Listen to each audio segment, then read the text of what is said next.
Prodigy's finale. It's so Star Trek.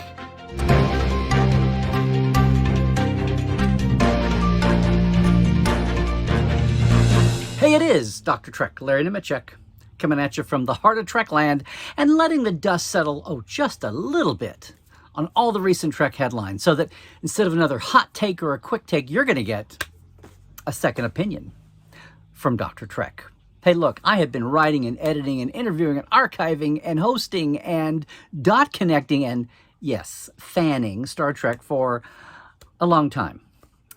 And a lot of eras. So I just want to say, I think this Prodigy is too good for kids. Who needs the kids? My God. Now, admit it, episode 20 is the season 1 finale, Supernova Part 2. Did you have any clue? We've been saying it all along. It's amped up here in the second half season. Did you have any idea that you were going to be so sucked into the kids show of Star Trek? Did you have any trepidations that you would just be watching from afar, if at all? Now remember, this was the actual original finale from the original First Order. They had an order of 20 episodes.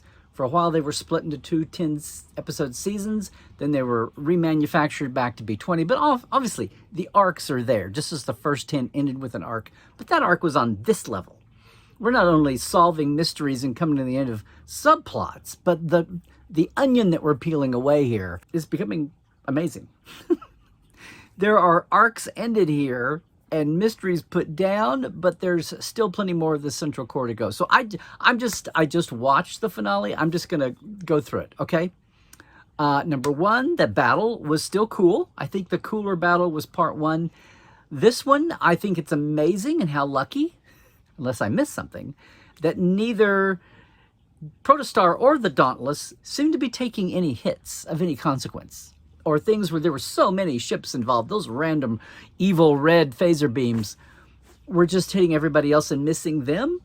I don't know, but good thing. Wow, has the shuttle replicator on the Protostar made 5 already? I love how this was very prominently labeled as Shuttle 6 for the Protostar, but hey, that's cool. But wow, I almost feel like, yes, we've forgotten the kids at this point. That's a lot for kids to soak up. I mean, you've got a galaxy-spanning battle, and I mean, they were very clean wrecks. I feel like we've gone back to the analog model days of visual effects. There's no bodies floating in those spaces. There's so much debris and so much wreck of fragments of ships that I thought it was very clean, horrific battle. Because there had to have been casualties. Now, there's the kid part of the episode. That's all kind of being swept under the rug. The casualties, the cost of this insanity. And it didn't really come up at the kids' trial. We're going to have to quit calling them the kids. But it didn't quite come up there. But boy, we're talking, it's a kids' show. And we've got loss, we've got sacrifice, we've got sorrow and mourning a comrade, and the shock amid the ecstasy of victory, the agony of defeat, of losing a comrade. That's a lot to throw at a kid. But then again, animated series way back when, the euthanasia of a childhood pet, that was pretty heavy stuff for Saturday morning. Making Satan a hero. Or, in air quotes. The animated series got away with a lot, if you want to look at it that way, but they packed an awful lot. It was too good for Saturday morning, as Dorothy Fontana would say. And boy, Lower Decks is the Adult Swim of the animated family here of Star Trek. But Prodigy is really packing a wall up itself. There's a lot here for kids to process. The science as well. Going through an extended wormhole over a series of time to dissipate the effect of blowing up their own warp core. That was amazing. That was amazing. By the way, this series, as all the Treks, are benefiting greatly from Dr. Aaron Mack. Dr. Aaron McDonald is the science advisor, the lead science advisor. And yes, if you noticed a little later on, the blue science officer who was getting so much attention and giving a little career advice there to Rock Talk. That was indeed an homage, a caricature, a portrait in animation of our friend Dr. Aaron, and that was her doing the lines, if you paid attention in the credit watchers. I'll say, though, that her credit reads Dr. McDonald as the character name, which is great. She is a doctorate, her character is, but, there was very plainly very plainly a lieutenant commander there on her pips, so she's got rank too. But kudos to Erin. That was so cool to see that happen. And if you're credit watching, just another one, among all the talented folks in the credits, the regulars and the guest cast, there's also the officer who came to tell Janeway that the kids were back. The female officer, Ops, was Deborah Wilson, which you should know that name. Aside from playing the captain, the Klingon captain before, Tredge, she was Captain Lisa Cusack in The Sound of Her Voice. From DS9, talk about a throwback. So good to see the family being used. And today I learned, TIL, that Deborah Wilson, our Lisa Cusack, our officer of the moment here today, was the computer voice for Klingon Encounter back at the Experience, the Las Vegas Star Trek The Experience. I had no idea. I had no idea. I guess The Sound of Her Voice was about the same time. It's Klingon Encounter. Those of us who remember it as Star Trek The Experience, The Ride. But yeah, if you're credit watching though, you'll notice that this episode was by the Hageman brothers and directed by Ben Heben. So they went to the first team. They went to the top of the charts to put this one together. But I mean, there's so much more. We get the trial. Now, how smiling was I when I'm watching this Starfleet Board of Inquiry, this trial, and I see a Vulcan, an Andorian, and a Tellarite Justice. I guess they're justices. The credit says Tellarite Justice. The Tellarite had a different uniform than the other two. The other two had regular Starfleet uniforms. They all had comm badges. Tellarite had a slightly different outfit. That was interesting. Had more of a liner epaulet here on the lapels. The other two were in their gray tops. Were those dress uniforms at the time? Janeway seems to be running around in some... I don't know. Uniforms at this point. Everybody's got 5 to choose from. It's like the motion picture budget gone amok. We finally come back to motion picture time. Speaking of which, did you catch the little motion picture, the trills, the rills, the little triplet grace notes at the end? So kudos on that. And can I just say also, all the Starfleet Academy sections, those landscapes, the beautiful Golden Gate Bridge. Thank you, Prodigy. This is your contribution to our Golden Gateature for Starfleet Academy and Starfleet Headquarters.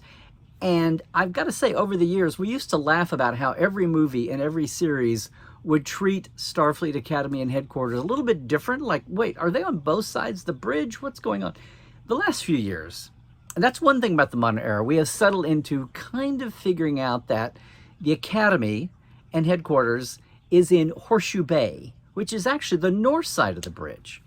And all the talk about the Presidio, you know, where they found Data's head, all the way back at that time was the Presidio is clearly on the south side. So we're just going to have installations both sides. I'm willing to say that growth has done it. I'm willing to say the Breen suicide attack during the Dominion War has led to some, and we've obviously had buildings and rebuildings, and folks are tracking the CGI. Kudos on the Kurtzman era, effects houses, everybody involved with the CG and art direction of live action and animation for really nailing down the continuity of the layout of Starfleet Academy like never before, including all the random side views that we see anybody near a window. And where are the Golden Gate bridges? I mean, I'm going down the rabbit hole here, but it is a thing. But meanwhile, moving forward, okay, the kids are exonerated in the best trial since Star Trek IV, I would say, I don't know. The kids are exonerated, and then we get the heartbreak of, should have seen this coming, of Gwen not going with the other 5. We didn't make any instant captains. That only happens in the Kelvin universe. The kids are on kind of a probation under the real Janeway's wing. Funny how that works. All of them thrilled to be there, except for, well, Gwen. Well, Gwen, who, if you think, is having to head in an alternate future mission because Chakotay is 52 years in the future they have until they do the ship on that side. Meanwhile, the other story thread is going to be her going back to her people. But you know we're not going to lose. We're not going to lose Gwen as a character. We're not going to lose that as a regular character, regular voice. So we're already setting up another A story, B story, twin story path. And as we move ahead with all the characters, Thank you, Dr. Aaron. You've steered Rock Talk into exobiology, or was that Murph? Science wing of things. And what's this about Zero, our local Medusan, losing his ragtag Tars Lamura junk heap of a container leg box robot body? He's going to be a stormtrooper now? That was, the gleaming white was a little interesting. I wouldn't say off-putting, but that was interesting choice. No. And the things we get here. So Chakotay is 52 years in an alternate future timeline that we're going to try to explore somehow. That's interesting. Here in, what is this? 2382, the Federation has over 150 members. Cool. But Dal's DNA has 26 representations of them. We can start naming them off. We're going to get a look at that panel and start nailing down the logos. I love Star Trek. But once of all, I see Dr. Aaron's mitts all over this, a flexure point to the... Are you sure? Are you sure we're doing this for the kids? It's giving me a headache, I gotta say. But you know, Janeway and the kid crew have a new ship. Are we gonna lose Tysus and Noam? I'm kind of sad about that. David Diggs and Jason Alexander's done a great job on voice work. We've had more Tellarites than ever. Are we going to lose out on that now? Is that ship sailed? Are Tysus and Noam going to turn up on the whatever this is ship? Are they going to be part of the continuing story? She'll need a ship. She'll need a full crew. Or is this going to be like the old days with just Janeway and the kids running the universe? Well, there you go. We're peeling back the layers. We're talking about the Diviner still being out there as, again, Gwen goes back to see her own planet and Solum and have a journey of sorts. But that sounds like John Noble's voice work is not done yet. And most of all, for those of you who didn't think we'd be getting into really heavy issues, how about that blow for augment inclusion? I mean, yes, he's on probation, but Dal was not outright excluded. So well played. Well played, Prodigy. Well played, Writer's Room, and well played, Starfleet. They're going to soft pedal this, I believe. And remember, we're still a few years away from the great AI put down of the fake synth attack. That's still 5-6 years in the future. But wow, what did you... Can you believe this was only 22 minutes, guys and gals and peeps? It is. And whether or not you think it's too much, it's too good for the kids, here's the other sobering thought. For the first time in months, there's no new Star Trek. Until, yeah, the debut of Picard Season 3 and the TNG reunion and much more. But it's 7 weeks away. What are you going to do for 7 weeks, Star Trek? Well, I've said enough for today. Right now, I am signing off on this second opinion. But what did you think? Leave your comments below, you know, sound off. Like and subscribe if you could. Hey, I dare you. I dare you to subscribe for some positive Star Trek, right?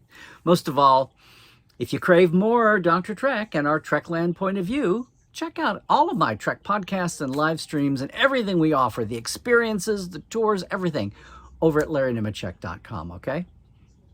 Trek well, everybody. We'll see you in the hiatus.